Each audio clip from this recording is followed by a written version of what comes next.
ఒక వ్యక్తి ఒక కోడి పుంజు కొని ఇంటికి తీసుకొచ్చి నిన్ను చంపి తినాలని ఉన్నా నీకు బ్రతకడానికి ఒక అవకాశం ఇస్తున్నాను.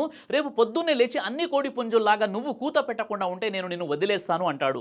ఆ మాటలు విని భయపడ్డ కోడి పుంజు మరుసటి రోజు పొద్దున్నే కూత పెట్టదు. కానీ రెక్కలను రెపరెపలాడిస్తుంది. అది చూసి యజమాని నువ్వు రేపు రెక్కలు కూడా విప్పకూడదంటాడు. రెండో రోజు కోడి కూత పెట్టదు, రెక్కలు రెపరెపలాడించదు, కానీ మెడను పొడుగుగా చేస్తుంది. నువ్వు మెడను కూడా పొడిగించకూడదు అని చెప్పేస్తాడు ఆ యజమాని. మూడో రోజు కోడి కూత పెట్టదు, రెక్కలు విప్పదు, మెడలు కూడా పొడిగించలేదు. ఆ మరుసటి రోజు నువ్వు ఈ రోజు గుడ్డు పెట్టకపోతే నిన్ను చంపి తినేస్తాను అంటాడు ఆ యజమాని. అది వినగానే కోడి పుంజు ఎక్కి ఎక్కి ఏడవడం మొదలుపెట్టింది. ఎందుకు ఏడుస్తున్నావు అని అడగ్గా నేను చనిపోతున్నానని ఏడవడం లేదు, కానీ మొదటి రోజే నా అస్తిత్వాన్ని కోల్పోకుండా కోడి పుంజులా కూత పెట్టి చనిపోతే బాగుండేది, కానీ ఇప్పుడు పిరికితనంతో చనిపోతున్నానని అంటుంది ఆ కోడి పుంజు. నీ పిరికితనం నీ అపజయానికి పునాది, నీ ధైర్యం నీ గెలుపుకి నాంది పలుకుతుంది.